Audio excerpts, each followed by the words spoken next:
In my household, hate is a bad word, and so I say that to say that I truly do despise and wish that we did not live in a headline-driven culture. But as a part of the problem, as a content creator, I understand why that is. And so because you guys asked, and a couple of you guys sent me this article directly, but you're also asking in the comments regarding the story about Take-Two privately closing off Private Division. Well, I want to talk about that in today's video, but we got actually some good things to discuss first and foremost. So hello everyone, and welcome to another No Rest for the Wicked video. My name is Brian, if you happen to be new around here, and Carol is tweeting out that they are cooking as they season the steak to perfection as we get ready to step into a busy week. Now, a few things to note for those of you who are returning subscribers. Now, this week, we've got a packed week. Summer Games Fest kicks off this Friday, and I'm going to be live streaming my reaction to it. I really hope we actually see something about No Rest for the Wicked, but there's some games there that I'm excited that we can kind of see what the big announcements are. It's going to be a fun time, and if you guys missed the live streams, you can always check out all the clips and highlights over at Ginger Prime TV. Thank you guys. That's the new channel we just launched. 62 subscribers. Thank you guys so much for that support, and hopefully we'll continue to grow those highlights and those clips over there. But that being said, Thomas is asking for some help, and he's wanting to know what modifiers would you like to see for the realm. So if you guys are part of the Discord, jump in over there and let him know about this feedback.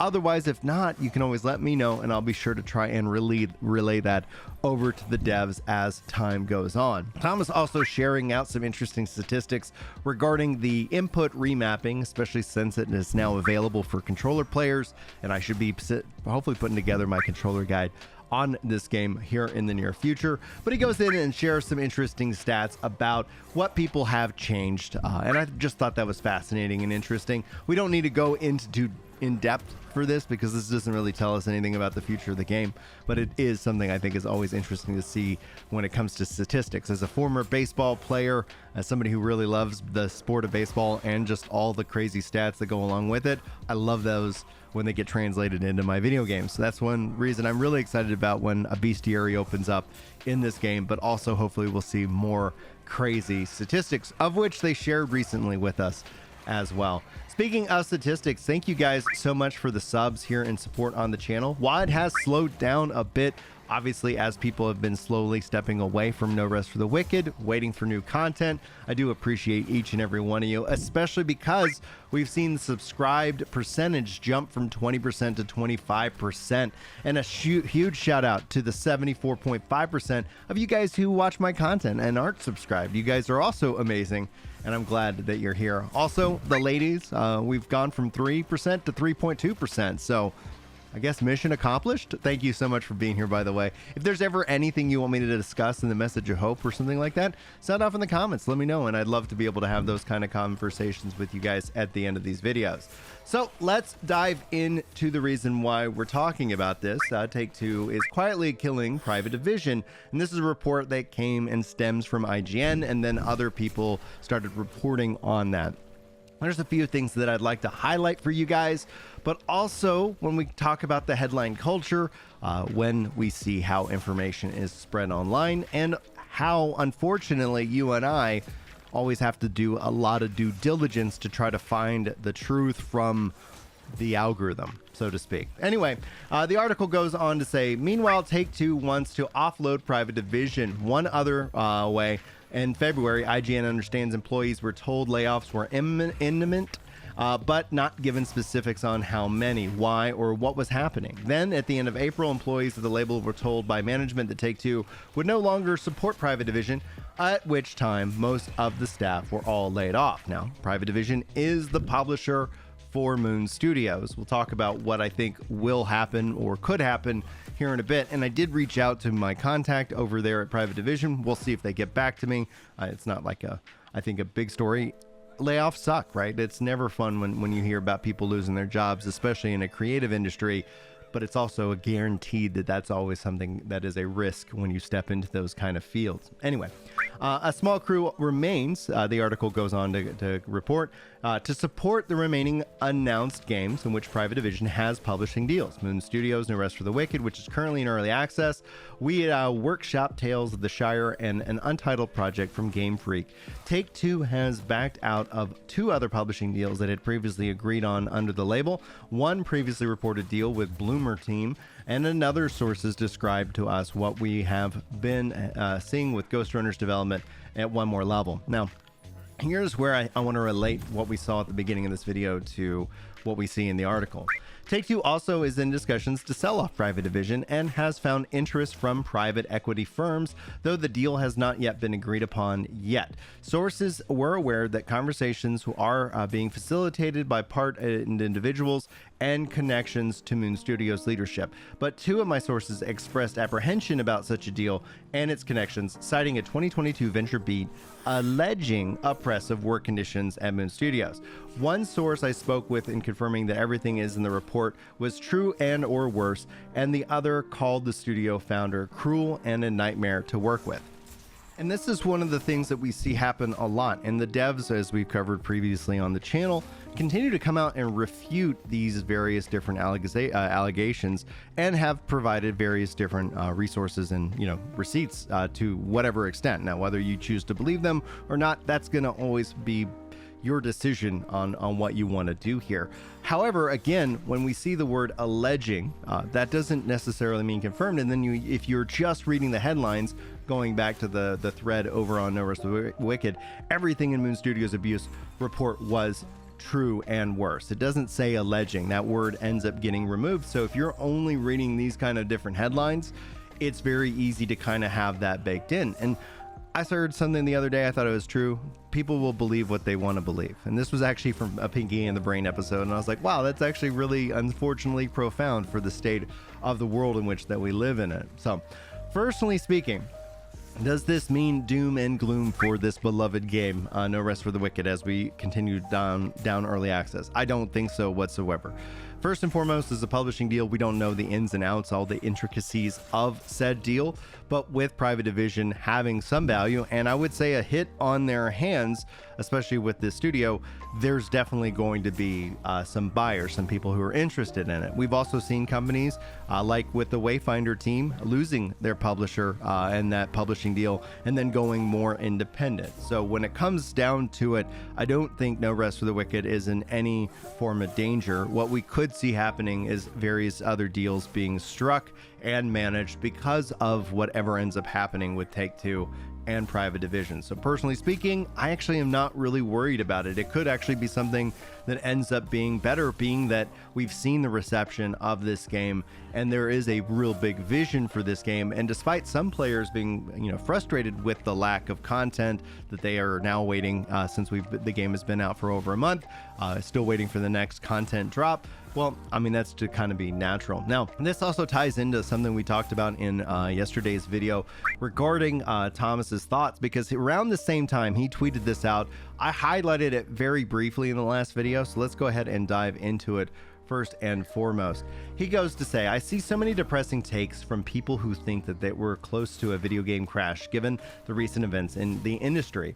I really couldn't disagree more with this outlook. What I am seeing in the industry is the dire need to course correct, because for too long the forest has been missed for the trees. Instead of focusing on fun, a lot of publishers and studios chase AAA graphics and presentation.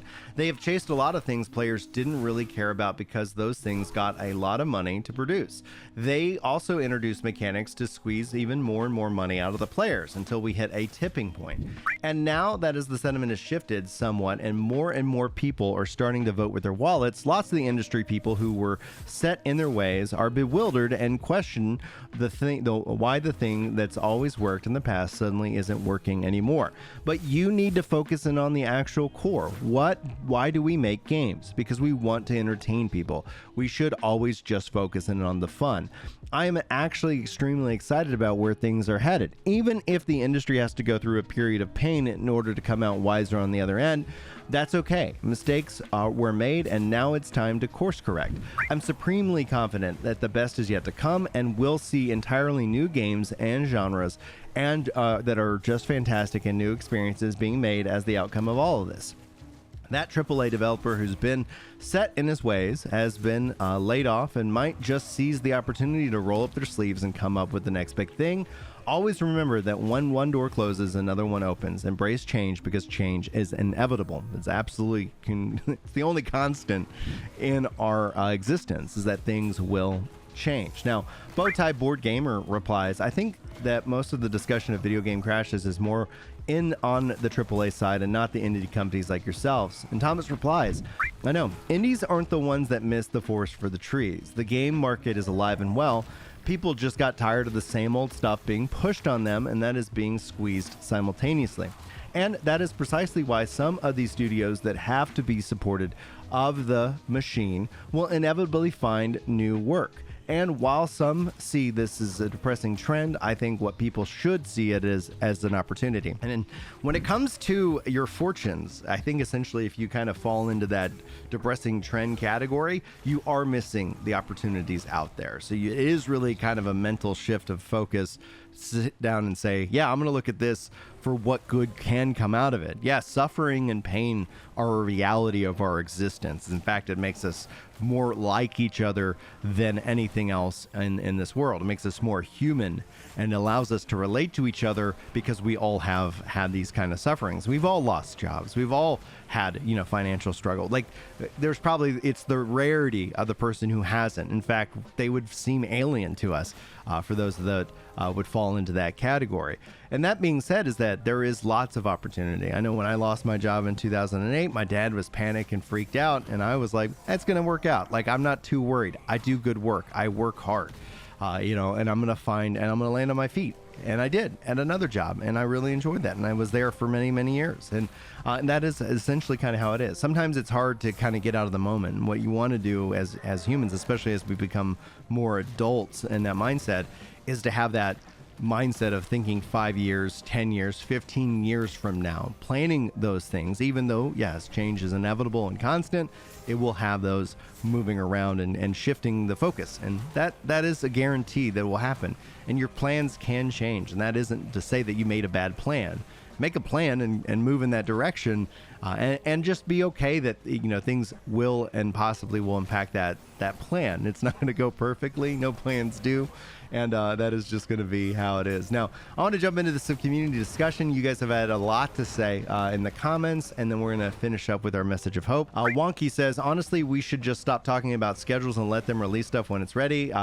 It's cooking. Just let it be. Gianovan replies to them, says, this would be okay if in a free early access, or if there was no early access, we paid for the game and shipped with some promises, and we were rightfully to be disappointed. Early access games must be regulated and can be worked like this. Now, I'm going to jump in because I don't agree with Geo here in this case. This is a mindset we do see in some gamers, and this is the mindset that if you share with Geo and how they think and feel, early access should not be like, you need to have some level of personal responsibility and note that this isn't for you.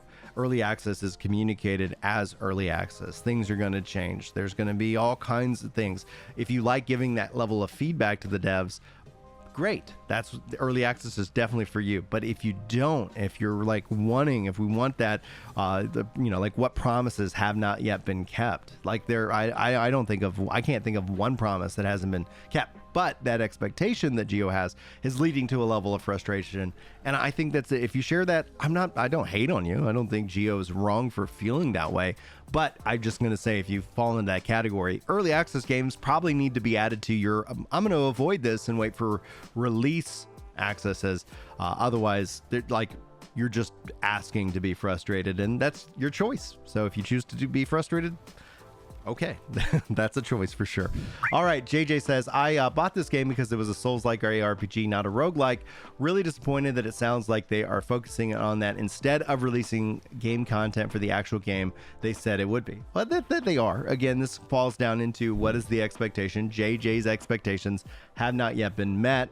I think essentially whether you do like if you're waiting for more story, like everybody has the thing that is their favorite Pokemon, so to say. Like I am looking forward to X. For me, I'm really looking forward to multiplayer. That doesn't mean that it means it's the same for everybody, because CG German says, this is good news. Like I said, I don't really care about multiplayer, and from what I read in the comments, most people don't either.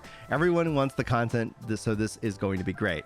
And then Geo replies, everyone wants new content on the main story, not on the endgame content where we're having now, instead of the endgame content. TBH sounds like the cheapest improvement that they can do. And so, yeah, like, I wouldn't say everybody wants the, new content on the main story in terms of priority, right? Like, that's where, like, if we kind of did like ranked choice voting, what's your number one, what's your number two, it would actually, I think, reveal some interesting results. And I would love to see some polls that the devs would publish. In fact, that's one of the things I do enjoy about early access is polls, because you can kind of get a good read on the community. I've seen a lot of people tell me that there's a feature that nobody asked for this, and I'm like, I've been advocating for that for 10 freaking years, man. Like, it's like, I get the expression that nobody in your echo chamber is asking for something like that, but you got to break out of that echo chamber. It's absolutely critical that you do, and seek out other sources to kind of get a better, more well-rounded viewpoint. Get away from the algorithms and into the real world, and you might learn something about yourself. It doesn't mean your ideas will change, or your ideals or your ethics or your morals will change. It just means that you'll have a better and more broad perspective on how people process information. Let's go back to that VentureBeat report. Let's say it's true. Let's say that they are in oppressive work condition. How do you fix that? How do we change this? And honestly, I think the answer is, I wish everybody had FU money. So I want to teach you how to get it, right? How do you get yourself into a position that if you have a bad boss, how do you solve for X? And the first system of merit is you need to make a budget for your life. A budget doesn't restrict you. It actually sets you free. Sometimes saying no to yourself is a good thing, but a budget basically lets you spend your money at the start of the month on paper. And so when it comes down to your groceries, or especially if you're married and you're like, oh, your spouse went and bought makeup, it's all agreed upon on the budget at the start of the month. So my wife, she has like a $50 makeup budget, which I think is kind of low, but we're not like insanely, we don't have incredible amounts of wealth. We're still working our plan slowly but surely. Hopefully retirement will be a joyful one. But when it's said and done, like, yeah, she goes out and buy, you budgeted $50 like that. Yeah, go spend that money. I don't care. Like, we've already agreed that that's what the case is. So you'll actually find it is way more freeing, because what you do find is that you have money that's just disappearing on you because you're not keeping track of it. It is a plan for your money. You tell your money what to do rather than wonder where the hell it went. Now, the second thing is, after that budget, get out of debt and stay out of debt. A lot of people spend billions of dollars marketing to you to think that debt is a tool that you need to succeed. And there are, what is it? The exception rather than the rule. We are all the rule. Debt is to keep you down. It's to keep your wages down. Companies like it if you're in debt, because they can leverage that on you. What you need is leverage on them. One of the ways you get that is if you don't owe anybody any money, you actually get more money. It is the weirdest thing, but it's something that you need to be aware of. You're being marketed to live outside your means, to constantly borrow from your future so that the rich get richer and you don't.